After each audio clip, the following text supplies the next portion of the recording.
Bom, que nessa aula da disciplina Estatística Econômica e Introdução à Econometria, nós vamos dar continuidade ao teste de hipótese para a média populacional com amostra pequena, examinando o caso do teste bilateral e também depois uma aplicação de teste unilateral de um exemplo que nós já vimos quando avaliamos a situação com amostra grande, só que aqui nós vamos usar a tabela de distribuição T como um reforço ali para ver como é que faz esse tipo de teste.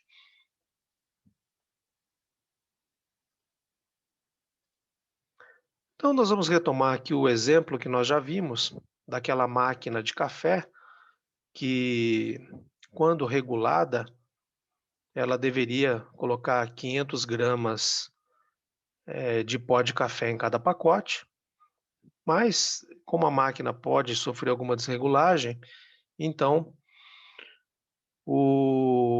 é feito um teste de controle de qualidade que consiste em coletar uma amostra de pacotes de café e avaliar se essa amostra ela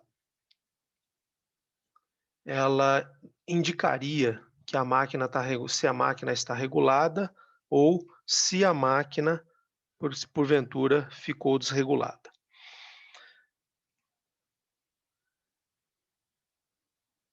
E aí o que se pede é que esse teste seja feito com um nível de significância de 5% e, o que nós vamos avaliar são 2 situações. A gente obteve uma amostra com média de 491 gramas, que e com um desvio padrão de 20 gramas. Então repare que agora nós temos aqui uma média amostral e um desvio padrão amostral, e não conhecemos o desvio padrão populacional, que é o que vai nos colocar na situação de usar a tabela de distribuição T. Como eu já expliquei para vocês, existe aquela uma convenção, né, de que acima de 30 observações se poderia usar normal, porque aí a amostra já teria um tamanho suficiente, né, para garantir a convergência da distribuição T para a distribuição normal. Porém, eu, por exemplo, eu sou uma pessoa que prefere usar sempre a tabela T, né? Porque a T ela já está ajustada para a amostra e quando a gente pega amostras muito grandes, os valores dela vão se aproximando para o de uma distribuição normal. Então, não tem problema, né? A gente convergiria da mesma forma. Mas, mesmo com amostras relativamente grandes, os valores não são exatamente iguais aos da normal. Então, por isso que existem pessoas, entre elas eu, que preferem usar a distribuição T, né? Mas como eu disse a vocês, num contexto, né, de um concurso público, eh, testes de certificação em que você percebe lá que nas instruções adota-se essa convenção, né, esse padrão da amostra grande, aí você segue, tá? Não tem problema, porque é isso que estão dizendo que vai ser considerado, ok. Quando você vai resolver um problema concreto, é outra história, né? Porque aí não vai adiantar você falar, mas né, tem aquela convenção lá do livro, do concurso, né, da certificação e tal, né? Infelizmente a realidade vai falar para você assim, sinto muito, né? Então assim, né, só entenda bem o que é o contexto da convenção, né? Quando for falado para você, use, você usa. Caso contrário, né, a recomendação que eu faria podendo usar a distribuição T, sempre use a distribuição T. Eu particularmente faço isso. Por uma questão, né, não vou poder depois se der alguma coisa errada, não vou poder botar a culpa no livro, né? Então eu prefiro adotar aquilo que me parece mais seguro. E aqui no caso, a gente vai usar porque a nossa amostra, né, não só ela atende à convenção, ela é um número menor do que 30, nós temos apenas 16 observações, e desvio padrão é o desvio padrão amostral, não é o desvio padrão populacional. E a pergunta que nós vamos responder agora, e nós vamos ver aqui Duas perguntas que nós já respondemos anteriormente, porém, né, com a amostra, uma situação de amostra grande, né, embora a amostra também tivesse 16 pacotes, era informado um desvio padrão populacional, né? E aí, se de fato, né, o desvio padrão populacional está informado, você pode trabalhar no contexto de amostra grande. E a questão aqui que nós vamos tratar, as questões são: se a nossa amostra tiver uma média de 491 gramas e um desvio padrão de 20, a gente pararia ou não a máquina para ser regulada e se isso nos indicaria que ela está enchendo os pacotes com menos do que 500 gramas. São as mesmas perguntas que nós respondemos lá com a distribuição normal. Ou então, só para lembrar vocês, né, quando a gente analisa uma situação que a gente vai avaliar através de um teste de hipótese, a gente sempre tem que identificar quais são as duas afirmações que se opõem, né? E também repara no seguinte, né? Aqui eu já tenho um problema pronto, né? Que eu quero. A questão era assim, ó, tem essa máquina, ela regulada devia estar colocando esse peso médio nos pacotes de café, eh, só que eu preciso avaliar isso, né? Se ela está regulada ou não.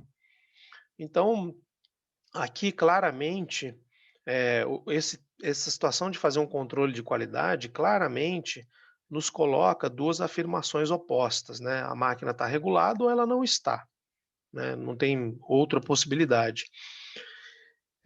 Ou então poderia acontecer o seguinte: mesmo que a gente não fizesse esse teste de controle de qualidade periodicamente, a gente, a gente talvez não com uma periodicidade uniforme, né? A cada semana, a cada 3 dias, né? Um período sempre constante, a gente foi lá e coletou uma amostra e a amostra deu essa média aqui. E aí, claro, né? Isso gera uma dúvida, né? Porque deveria ser 500, deu 491, né? E aí a questão é avaliar se 9 gramas a menos indica que a máquina está desregulada ou não, né? Foi só um acaso, né? Que são as situações em que nós podemos aplicar os procedimentos chamados de testes de hipótese. Então, aqui no nosso caso, a gente vai avaliar primeiro se a máquina, se essa amostra estaria indicando com um nível de significância de 5%, se a máquina está desregulada ou não. Ou então, a primeira coisa que a gente sempre tem que pensar é assim, quais são as afirmações que se opõem, né? Então, a máquina está regulada, o que significa média populacional igual a 500 gramas, e a afirmação, né, que se opõe a esta máquina está regulada. É aquela afirmação que a nega, né? Então, a máquina não está regulada. Então, se máquina regulada é média igual a 500, máquina não regulada é média não igual a 500, média diferente de 500.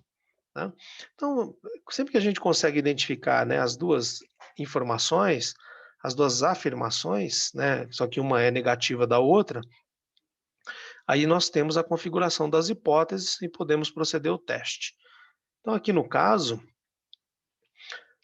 nós temos, né, uma amostra com 16 observações, média amostral de 491 gramas e desvio padrão amostral de 20 gramas. E a questão toda é assim, quais são as informações, né, que se opõem para que a gente possa caracterizar as nossas duas hipóteses, a hipótese nula e a hipótese alternativa. Então, em termos de situação, nós temos máquina regulada contra máquina não regulada. Máquina regulada quer dizer média populacional igual a 500 gramas. Máquina não regulada equivale à média populacional diferente de 500 gramas. Então, nós temos média igual a 500, média diferente de 500. Qual que vai para a hipótese nula? A afirmação que sempre contém sempre a afirmação que contém a igualdade. Então, a hipótese nula vai ser o quê? Média igual a 500 gramas. E a hipótese alternativa, média diferente de 500 gramas. Tá? Então, sempre tem essa informação ela é muito chave, porque se for olhar em livros, eles descrevem muitas maneiras de você caracterizar a hipótese nula, de você caracterizar a hipótese alternativa. Mas se você olhar para essas descrições, o que você sempre vai reparar é o seguinte, que é comum a elas, é que a igualdade sempre tem que estar aqui na hipótese nula. Tá? E isso é necessário por quê? Porque depois, quando a gente for calcular o valor da estimativa, né, colocar os valores aqui no estimador, a gente vai precisar de um valor para a média populacional. E pensa o seguinte, ó, imagina que a sua hipótese nula fosse média diferente de 500. Ok, você pôs lá no H0, média diferente de 500. Tá bom.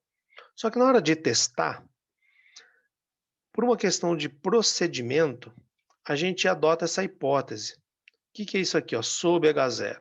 Quer dizer, ó, supondo que a hipótese nula é verdadeira, conduzimos o teste. Então, é assim, digamos que se a hipótese nula fosse média diferente de 500, só que aí você respeita a suposição de que ela é verdadeira. Média diferente de 500, ok. Só que aí você precisa colocar um número aqui, ó, no Mi. Só que como você falou, a média diferente de 500, que número que você coloca aqui?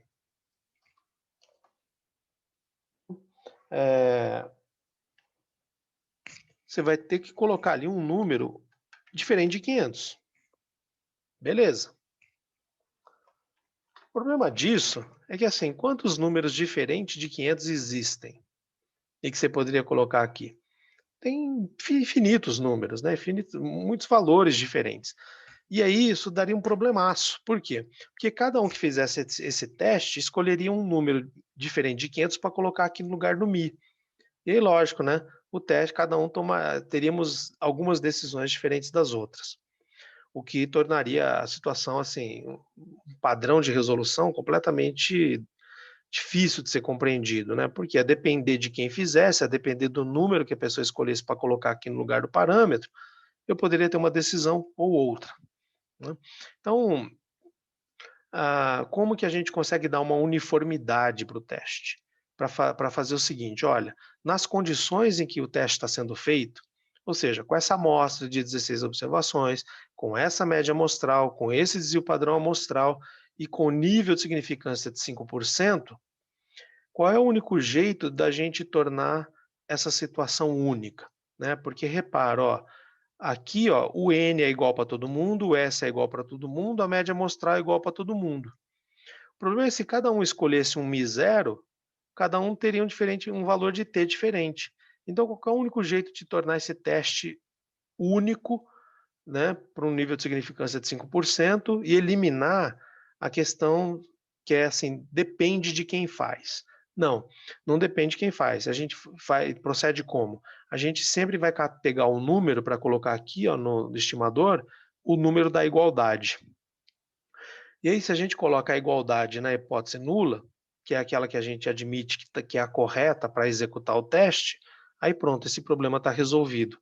Então, fosse quem fosse que estivesse realizando esse teste, essa pessoa chegaria exatamente no mesmo resultado de uma outra pessoa que realizasse esse teste nas mesmas condições. Tá? Por isso é que a igualdade tem que vir aqui para a hipótese nula para poder dar essa unicidade à situação. E aí não fica essa coisa maluca de as diferentes pessoas aplicando o teste na mesma condição poderiam dar opiniões diferentes, né? Um fala para a máquina para regular, porque ela está desregulada, e o outro fala não pare a máquina, porque ela não está desregulada. Tá? Então, sempre lembra disso. A média, a igualdade tem que estar aqui na hipótese nula. Tá?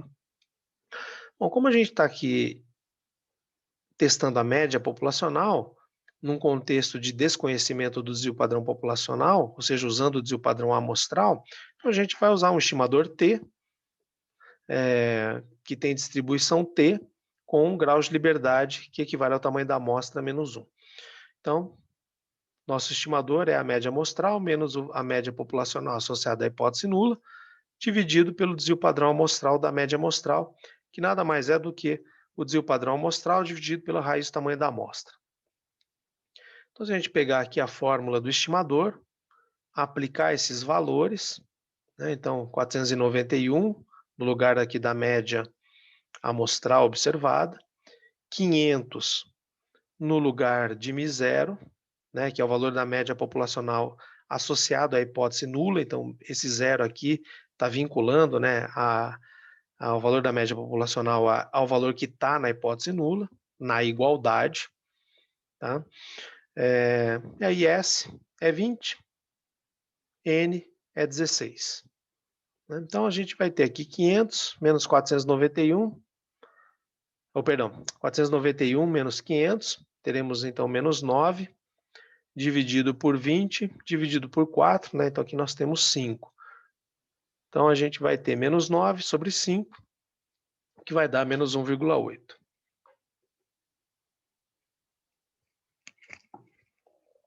Aí, calculado o valor da estimativa, a gente então dá prosseguimento ao teste avaliando o seguinte, né? Se essa estimativa é um valor pertencente à região crítica do teste ou não.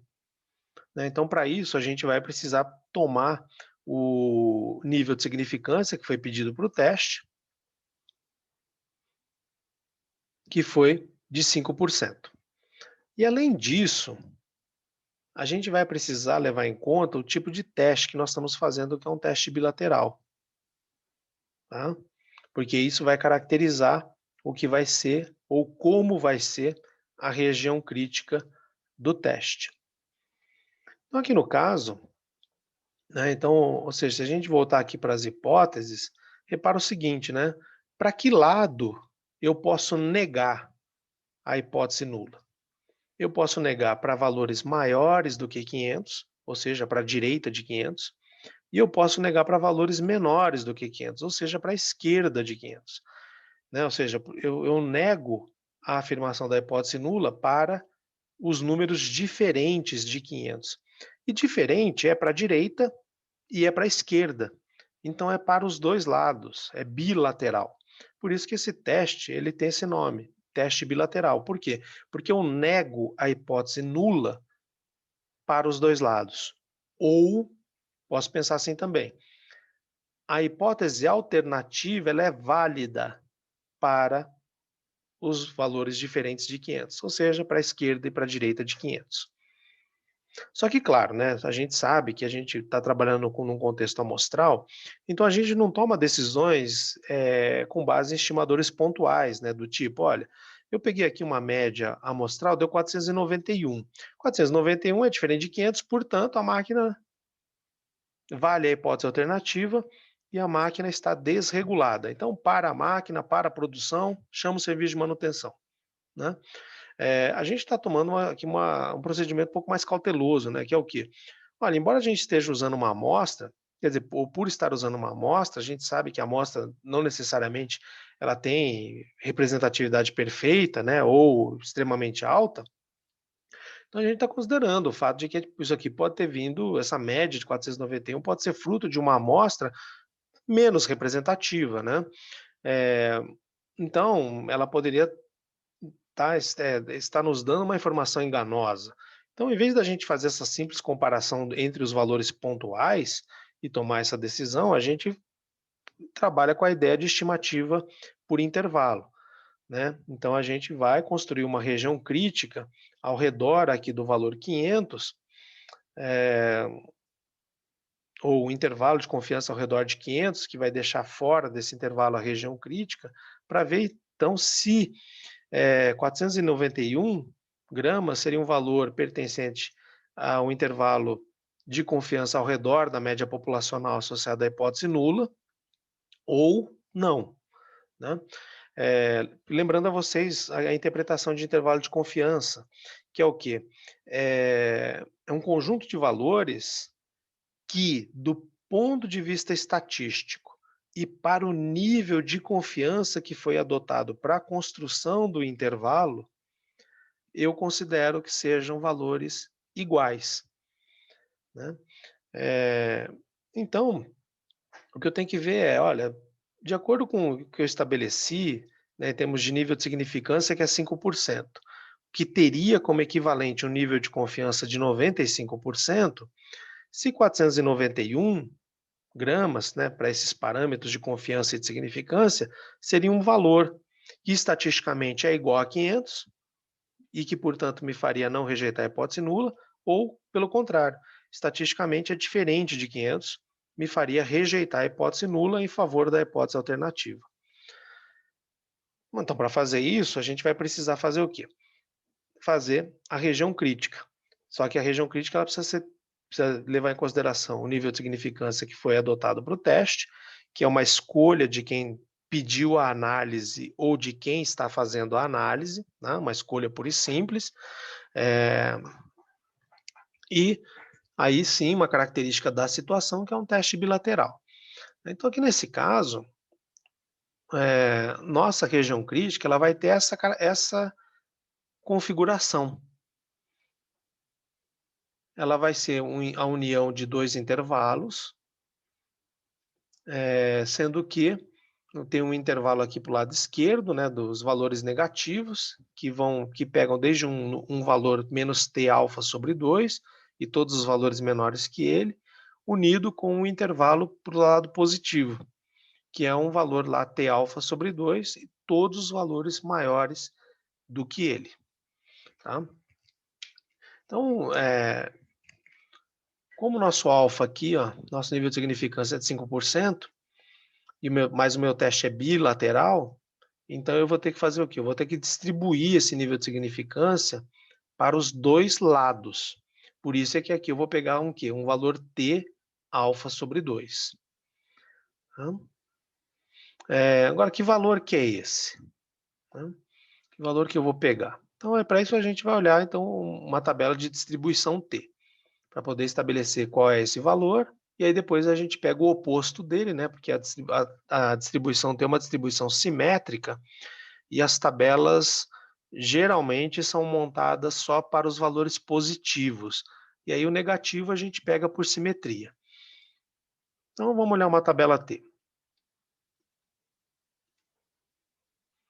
Então aqui, ó, nessa tabela T, né, que a gente estava usando, é uma tabela que está centrada em zero, e o que está sendo chamado aqui de P sobre 2, dos dois lados, é o que lá na resolução está sendo chamado de alfa sobre 2, né? Ou seja, é metade do nível de significância do teste. E lembrando a vocês que essa tabela ela é montada bilateralmente. Então, aqui no caso, o que nós temos? Nível de significância do teste, nível total. Né? Nível de significância total do teste, 5%. Então, eu tenho que colocar 2,5 aqui na cauda esquerda, 2,5 na cauda direita. Porém, o total, a soma ali das probabilidades das duas caudas, que é o nível de significância, é 5%. Essa tabela ela é feita para uma situação bilateral, como é o próprio teste. Então, a gente vai ter que vir aqui nessa coluna, na coluna dos 5. Tá? Por quê? Porque o teste é bilateral e a tabela é bilateral também. Então, 5%, colocando 2,5 para um lado, 2,5 para o outro, me joga aqui na coluna dos 5. Tá? Tem que ter esse cuidado, né? Porque o teste bilateral a gente usa a tabela aqui de a probabilidade direto. No unilateral, a gente tinha que pegar a probabilidade que era o dobro, né? Aqui a gente já pega a probabilidade direto. Então, 5% de nível de significância, ok. Essa aqui é a nossa coluna dos 5, né? Nosso número vai ser um desses aqui. Só que nós temos que cruzar com qual linha? Com a linha do nível, do grau de liberdade da amostra. Tem 16 observações, então o grau de liberdade é 15. Então a gente vai ter que cruzar essa linha aqui, ó, dos 15 graus de liberdade com os 5% de probabilidade. Então, no cruzamento, qual é o valor que tem? Esse aqui, ó, 2,131. Né? Então, o nosso número é esse, ou seja, para um valor de t 2,131, a probabilidade de ocorrência desse valor e dos valores maiores do que ele é de 2,5%. E aí a probabilidade de ocorrência do valor menos 2,131 e dos valores menores do que ele também é 2,5%.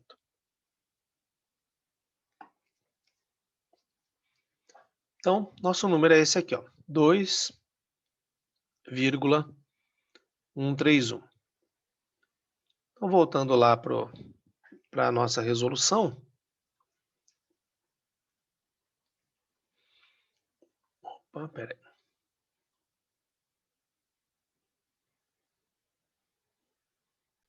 Então, voltando aqui para nosso slide da resolução.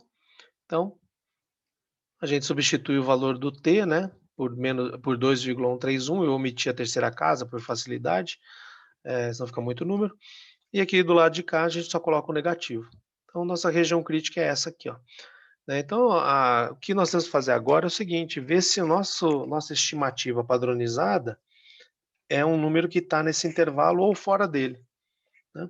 O valor é menos 1,8, conforme a gente calculou antes.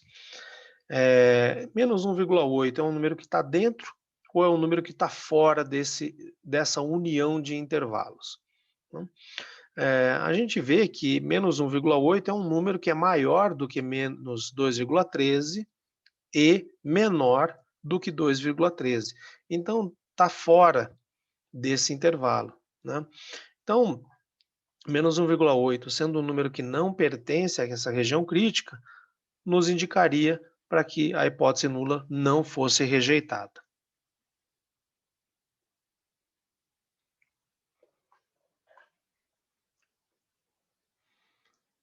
Mas além da decisão poder ser tomada por região crítica, ela pode ser tomada por um outro critério, que é o critério do p-valor ou do valor em probabilidade. Então, às vezes vocês vão ver menção a esse critério por p-valor ou valor p, tá? Tanto faz, significa a mesma coisa. O que é o valor p, né? Ele vai nos dar uma percepção, tá? Embora o conceito não seja não seja definido dessa forma como eu vou dizer, mas a gente pode pensar dessa maneira, como eu vou falar. O p-valor ele vai nos dar a probabilidade, ou pode ser interpretado como sendo a probabilidade de que a hipótese nula seja verdadeira com a amostra que foi utilizada, tá? Eu, particularmente, eu gosto muito desse critério, por quê? Porque a probabilidade vai ser definida com base numa amostra que veio da população e que, supostamente, tem boa representatividade da população. Porque, veja, escolher 5% aqui de nível de significância é uma escolha arbitrária, tá? Poderia ter sido escolhido 10%, poderia ter sido escolhido 1%, poderia ter sido escolhido 3,5%, 7,13%, poderia ser escolhido qualquer número, né? Depende de quem fizer essa escolha. Embora exista uma convenção, né? Convenção de se escolher valores de 1%, 5% ou 10%. O mais tradicional é o de 5, tá? Tradicional. Por quê? Porque, né, tinha 1, 5 e 10. 10 parece meio frouxo demais, 1 parece estrito demais, 5 parece, sabe, nem muito estrito, nem muito frouxo, ou estrito o suficiente para não ser frouxo, e qualquer coisa, denominação dessa que a gente possa querer dar, né? Mais uma convenção, tá? Não tem nada que garanta assim a nossa paz do que se fosse outro número, tá? Não tem nada disso. É uma convenção apenas que acabou se concretizando. O p-valor não, né? O p-valor é assim, a amostra que vai informar para a gente qual é a probabilidade da hipótese nula ser verdadeira. Então, assim, eu particularmente gosto mais do critério p-valor, do que propriamente esse aqui, né? Porque esse aqui é uma escolha. Se fosse outra pessoa que tivesse pedido para fazer o teste, talvez a probabilidade que ela tivesse imposto seria outra, né? Então, assim, mas isso é válido também, tá? Aqui num teste bilateral, então, a gente sempre tem que olhar a característica do teste para poder definir o que que é o p-valor, ou como ele vai ser configurado, né? O p-valor, por ter uma caracterização bilateral, aqui no caso, ele vai juntar as duas caracterizações dos testes unilaterais. Então, no unilateral para a direita, o p-valor é essa primeira probabilidade, enquanto que no teste unilateral para a esquerda, o p-valor, né, para esse problema, ele seria esse fator aqui, que é essa segunda probabilidade está sendo somada. No caso do teste bilateral, é então o que? É a soma das probabilidades que caracterizam o p-valor para os testes unilaterais. Tá? Então, ou seja, probabilidade da variável com 15 graus de liberdade ser maior ou igual do que o valor absoluto da estimativa, somado com a probabilidade da variável com seus graus de liberdade ser menor ou igual do que menos o valor absoluto da estimativa. Tá? Só lembro a vocês que aqui no caso, né, se você reparar, uma probabilidade essas duas probabilidades elas são exatamente iguais, né? Por quê? Por causa da simetria da distribuição. Então, que valor seria esse aqui, ó, essa probabilidade da variável t com 15 graus de liberdade ser maior ou igual do que o valor da estimativa? A gente vai ter que ir olhar numa tabela de distribuição, né? Então vamos lá. Lembrando que a nossa estimativa é menos 1,8, então, né, o valor absoluto é 1,8.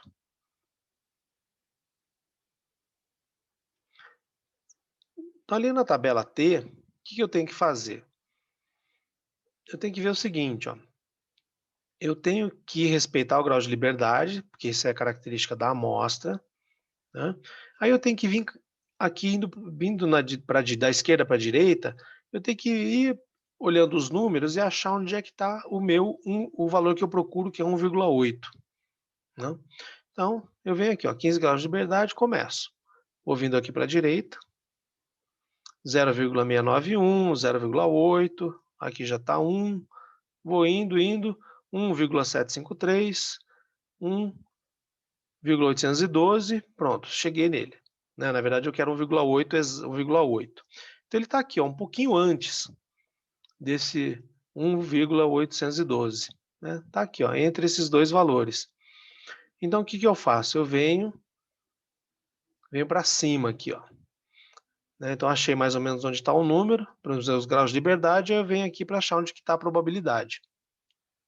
Probabilidade, né,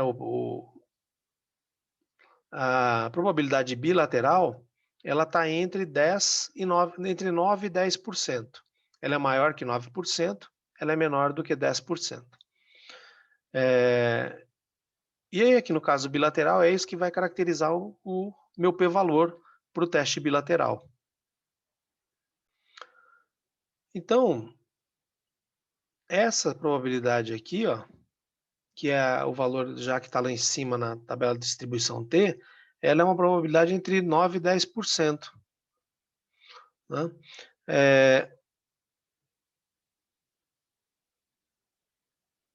O que eu consigo, só que o que eu tenho que fazer? Eu tenho que comparar o p-valor com o nível de significância.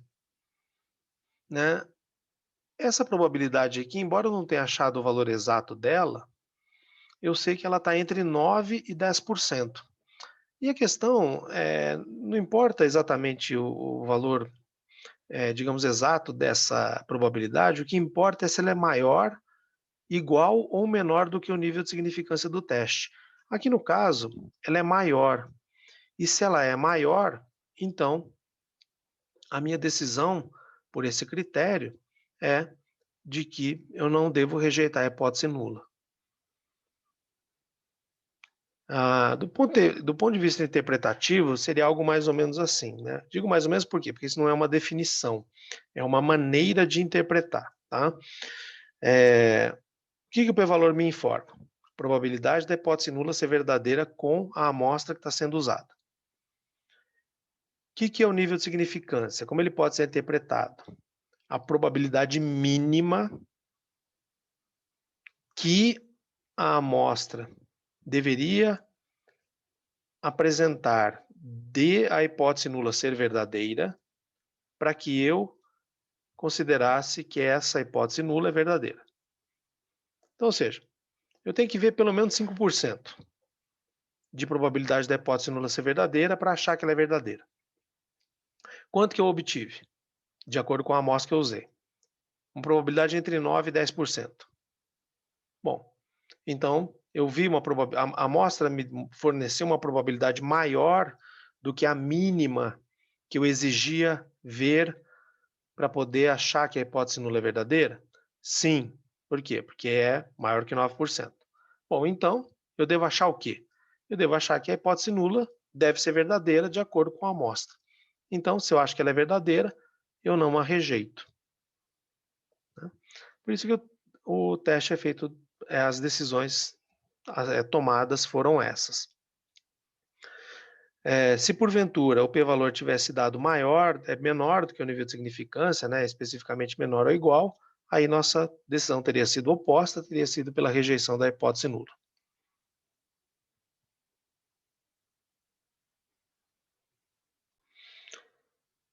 A outra pergunta que foi feita era: se a média fosse igual a 491 gramas, e isso indicaria que a máquina está enchendo os pacotes com menos do que 500 gramas?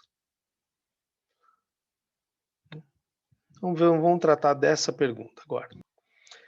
Então, aqui no caso, né, a amostra é a mesma, as condições de teste são as mesmas. A única coisa que mudou foi a pergunta. A pergunta que foi feita era: olha, se você vendo essa média amostral de 491 gramas, você interpreta que a máquina está colocando menos do que 500 gramas de pó de café nos pacotes? Né? Então, aí, o que nós temos é duas afirmações. A máquina está colocando menos do que 500 gramas nos pacotes, ou seja, a média populacional é menor do que 500. Que é a dúvida que a gente tem.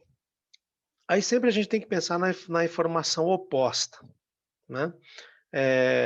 Não, a máquina não está colocando um peso menor do que 500 gramas. Então, um peso que não é menor do que 500, ele é igual a 500 ou ele é maior do que 500. Então, a nossa outra afirmação é: a máquina não está colocando menos do que 500 gramas nos pacotes de café. Ela está colocando pelo menos 500 gramas, né? Igual ou maior do que 500. Qual vai para a hipótese nula? A afirmação que contém a igualdade. E a outra vem para a hipótese alternativa. Nosso estimador é o mesmo, né? A condição testada é a mesma. E a nossa estimativa também é a mesma, né? Por quê? A amostra é a mesma, as condições são as mesmas. A única coisa que mudou é a pergunta que nós estamos tentando responder. Se isso é um indício de que a média é menor do que 500 gramas. Ok. Só que agora é um teste unilateral, né? A hipótese alternativa só vale para os números menores do que 500 gramas, então só vale para a esquerda de 500, então é um teste unilateral para a esquerda. Então, depois que a gente consegue entender o que a gente está avaliando e a gente tem a estimativa, a gente precisa da região crítica. Né? Só que aqui uma região crítica adequada para o tipo de teste que a gente tem, né? Que é um teste unilateral para a esquerda. Então, aqui nesse caso, lembrando que o nível de significância que foi pedido para o teste era de 5%, né? Então, a gente pega e caracteriza a nossa região crítica. A partir do nível de significância. Então, como é que eu consigo caracterizar a região crítica dessa forma? Olha, o meu nível de significância é de 5% e meu teste é unilateral, só que aqui é à esquerda. Ele é um teste unilateral à esquerda. né? Mas como é que eu cheguei nesse valor aqui, ó? Eu vou ter que achar um valor que faça com que, considerando esse próprio valor e os valores menores do que ele, eu esteja falando de um intervalo de valores que corresponde a 5% de probabilidade. Então, eu tenho aqui numa distribuição T, como meu teste é para a esquerda, então eu só vou olhar aqui, ó, só para a cauda esquerda da distribuição, né? Então, eu teria que achar o quê? Eu teria que achar um valor de T que, juntando ele com todos os valores menores do que ele, né, caracterizasse um intervalo de valores cuja probabilidade fosse equivalente a essa área que está aqui riscada na cauda esquerda, né, e que a probabilidade dessa área, perdão, e a probabilidade que equivale a essa área fosse de 5%. Só que aqui precisa ter o cuidado de que o teste é unilateral, mas a distribuição é bilateral. Então, para eu garantir que eu tenho 5% aqui, ó, do lado esquerdo, eu tenho que ter 5 do lado direito na tabela, né? Eu tenho que ter 5 à esquerda e 5 à direita, porque a tabela é bilateral. Então, para eu garantir os 5% que eu preciso aqui à esquerda, eu teria que admitir mais 5 para a direita, então eu tenho que olhar aqui para a coluna dos 10%. Então, o que eu tenho que achar é qual é o valor que vai estar no cruzamento entre os 15 graus de liberdade da amostra com a coluna dos 10% bilateral, que vai me dar 5% unilateral. Então, eu venho aqui, ó, linha 15, venho nela até cruzar com a coluna dos 10%. Então, aqui, ó, no cruzamento da linha dos 15 graus de liberdade com a coluna dos 10% de probabilidade bilateral, eu tenho lá o valor 1,753. Então, esse aqui é meu valor. Só que o meu teste é para a esquerda. E aqui eu estou com valor positivo. Ah, tá. Então, o que eu faço? Eu pego o valor oposto a esse. Eu pego menos 1,753, porque a distribuição é simétrica. Então, na hora que eu pego ali o valor, eu teria menos 1,75. Tá? Eu omiti a terceira casa decimal. Então, aqui no caso, menos 1,75. Minha estimativa, aí a questão é, a estimativa pertence à região crítica ou não? Minha estimativa é menos 1,8. Menos 1,8 é um número menor do que menos 1,75, portanto, está dentro dessa região crítica. Então, agora, minha decisão vai ser o quê? Minha estimativa, né, que é menos 1,8, é um valor que pertence à região crítica, é um valor que está dentro desse intervalo. Região crítica é o conjunto de valores que, do ponto de vista estatístico, são considerados menores do que 500, né? Só que padronizados, aqui no caso menores do que zero. Então, eu rejeito a hipótese nula, porque a estimativa pertence à região crítica. Bom, agora se a gente tomasse a decisão pelo critério do p-valor, o que aconteceria? Eu preciso lembrar que meu teste é unilateral para a esquerda. E aí, por isso, a maneira como o p-valor vai estar definido vai ser assim. O p-valor vai ser igual à probabilidade da minha variável t, que tem 15 graus de liberdade, porque a amostra tem 16 observações, é menor ou igual do que menos o valor absoluto da estimativa. Como a nossa estimativa é menos 1,8, então, né, se eu fizer o valor absoluto de menos 1,8, vai ser 1,8 positivo. Só que tem esse menos aqui na frente. Então, fica menos 1,8 mesmo. Tá? Por que eu coloco esse módulo? Porque, às vezes, as pessoas fazem o seguinte. Elas erram o cálculo da estimativa. Elas fazem esse erro aqui, ó.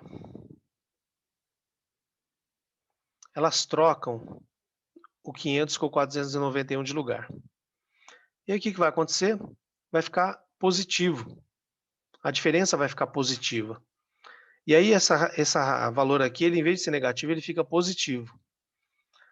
Aí, quando a pessoa chega aqui nessa etapa, o que acontece? Se ela não pôs desse jeito, ela coloca um 1,8 positivo aqui, ó. E aí ela vai calcular uma probabilidade enorme, porque ela vai pegar não somente todo o lado esquerdo da média, 50%, e ela vai pegar toda a probabilidade entre 0 e o 1,8 positivo. Então ela vai terminar com um p-valor gigantesco, né?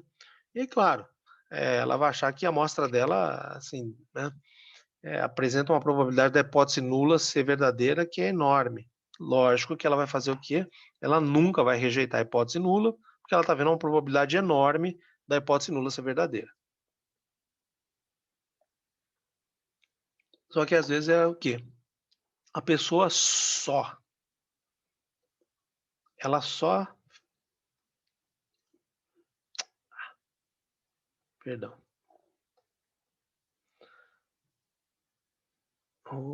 Peraí.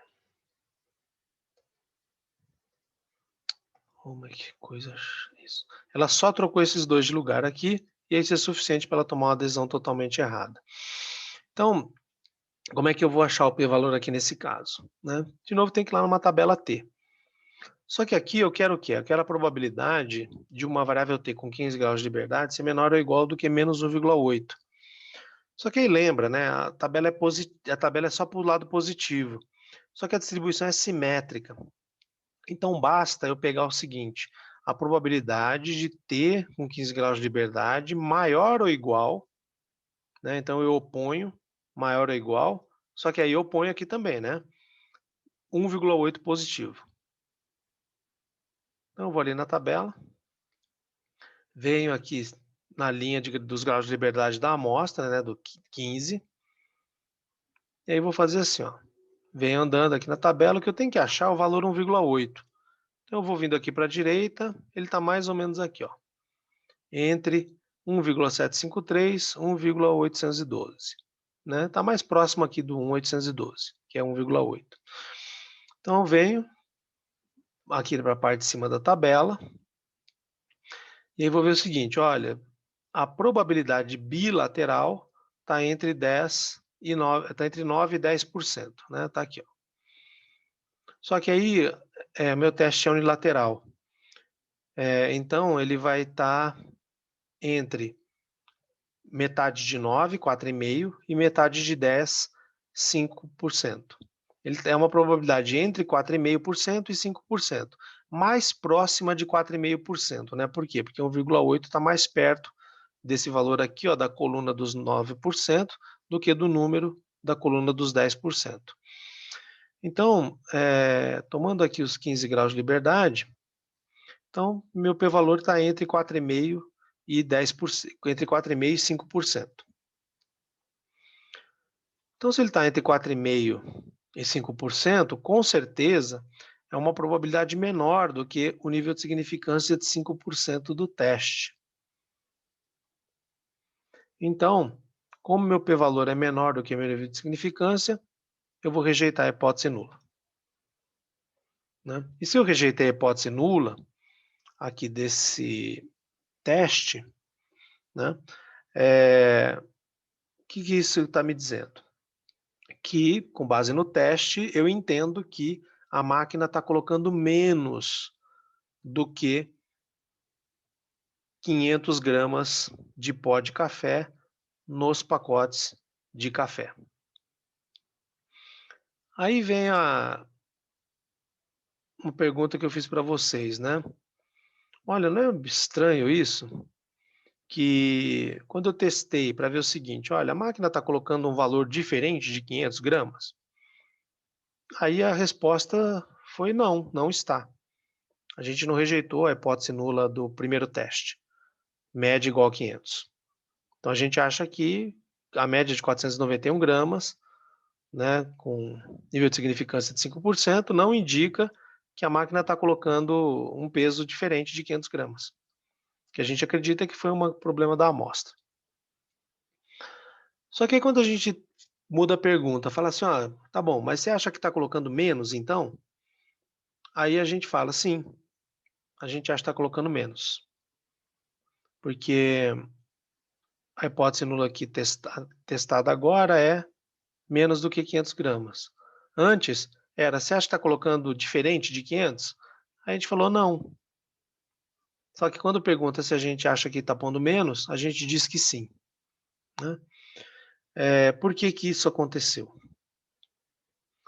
Isso aconteceu pelo seguinte, porque eu mantive inalterado o nível de significância, né. E no teste bilateral eu distribuí os 5% para os 2 lados, né. Então quando eu fiz isso, o que que aconteceu? Quando eu distribuí os 5% para os 2 lados, então eu coloquei 2,5 aqui e 2,5 aqui, né. E aí a gente montou lá as regiões críticas que levaram à não rejeição da hipótese nula.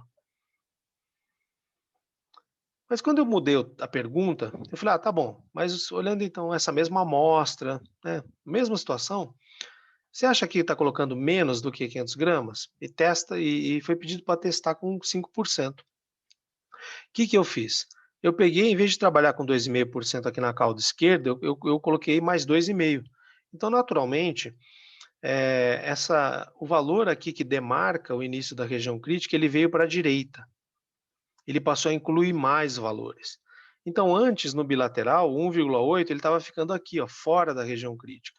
Quando eu aumentei essa probabilidade, movi, né, o ponto aqui de início da região crítica para a direita, 1,8 passou a cair dentro. Por isso é que aí eu tomei decisões diferentes, né, mesmo que eu tivesse mantido a mesma amostra.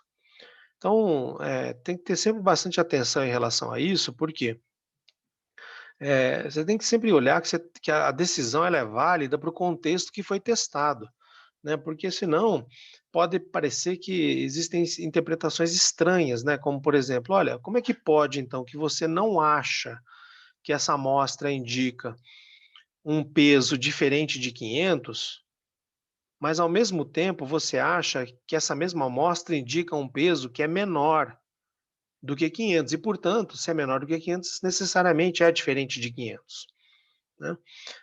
Pareceria uma situação muito estranha, né, mas a explicação está no quê? Na manutenção do nível de significância, né. Porque se eu fizesse o seguinte: olha, quando eu passei do teste bilateral para o unilateral, eu reduzisse o nível de significância à metade, aí pronto, minha decisão não mudaria, né. Mas como eu mantive o nível de significância, então isso engordou aqui, ó, a cauda da esquerda, e aí isso pode fazer com que a região crítica passe a incluir um valor que antes não fazia parte dela, tá. Então, qualquer teste de hipótese que vocês façam, que vocês vejam, é sempre muito importante prestar atenção nesse aspecto, porque, depende muito, a decisão ela é completamente dependente da condição do teste.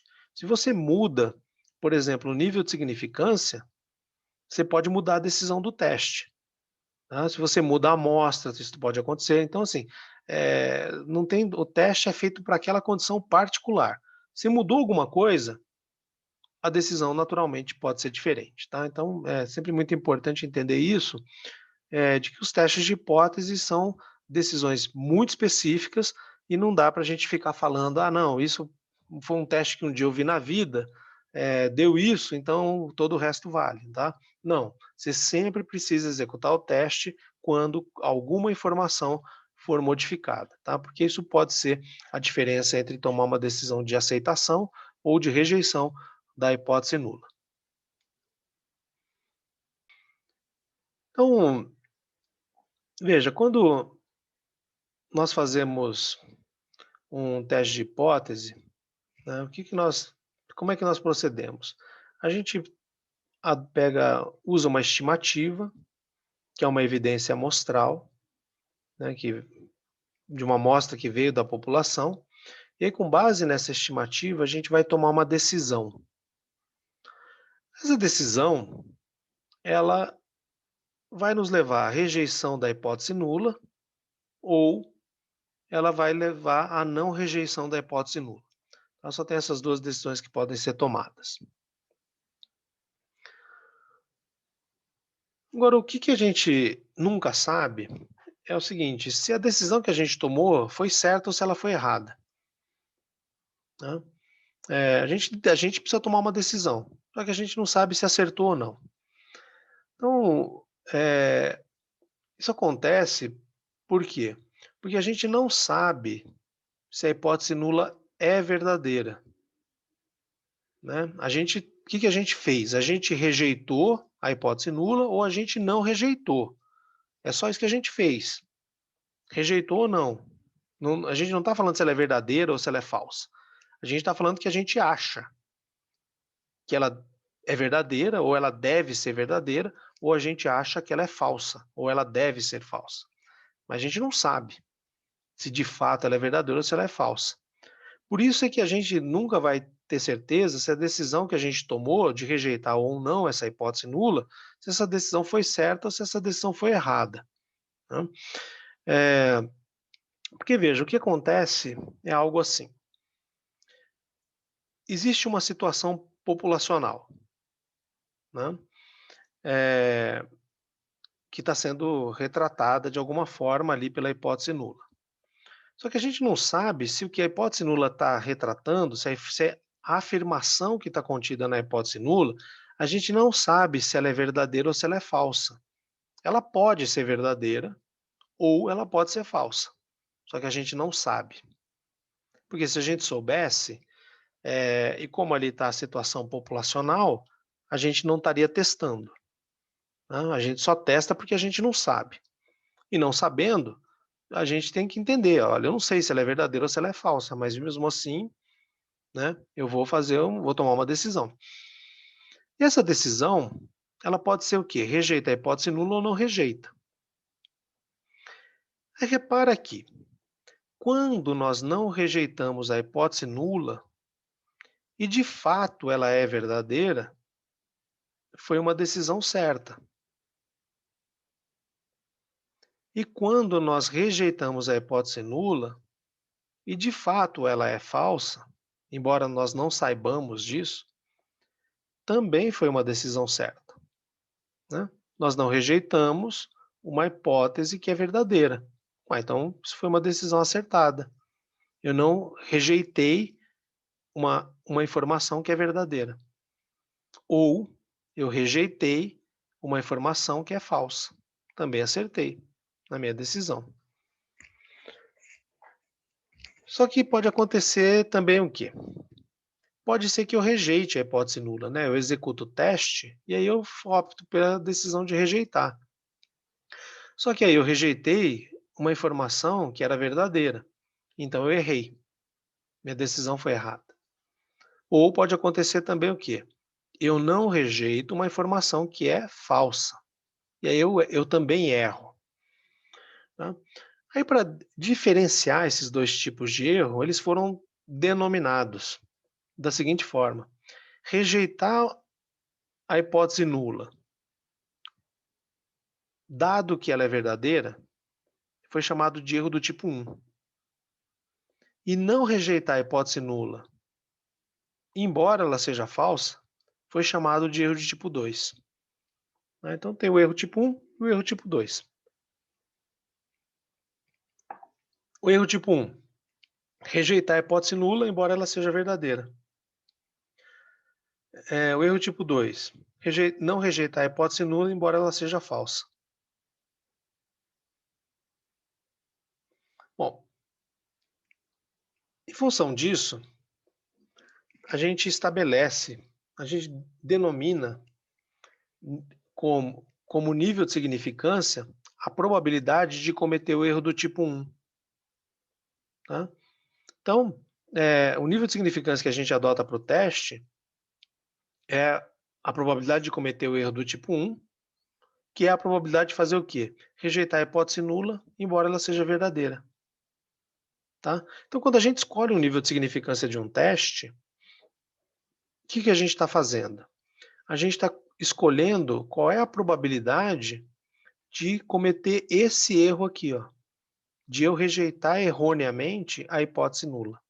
Tá? Então, quando lá no teste, alguém estabeleceu, eu estabeleci, você estabeleceu, que o nível de significância seria de 5%, o que foi feito é isso: olha, eu sei que eu posso errar ao rejeitar a hipótese nula, só que vai ser assim, eu vou correr o risco de rejeitar erroneamente a hipótese nula em 5%. Tá? É isso que a gente fez quando escolheu o nível de significância. A gente escolheu essa probabilidade de erro aqui, ó.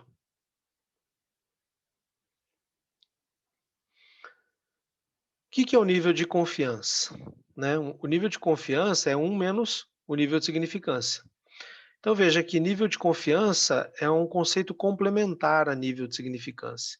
Né? Por quê? Porque se eu somar os dois vai dar 1, 1 é 100%, é tudo que pode acontecer. Ou seja, está ligado à ideia de espaço amostral. Tudo que pode acontecer em termos de resultados da variável. Né? Que aí, né, como os dois somados dão 100%, aí quando isso acontece, a gente tem aquela ideia, aquele conceito de conjuntos, né, de que é o complemento, né, de conjuntos. Então, o nível de significância ele vai ser o quê? Ele vai ser 1 menos a probabilidade de cometer o erro do tipo 1. É a probabilidade de não rejeitar a hipótese nula, dado que ela é verdadeira. Né? Então é a probabilidade assim, de tomar uma decisão certa por não rejeitar a hipótese nula. Enquanto que o nível de significância é a probabilidade de tomar uma decisão errada, né, de rejeitar a hipótese nula, uma vez que ela é verdadeira.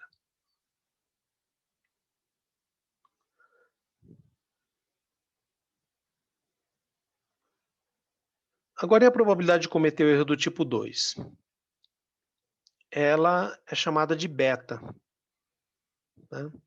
E o erro do tipo 2 é fazer o quê? Eu não rejeito a hipótese nula, embora ela seja falsa.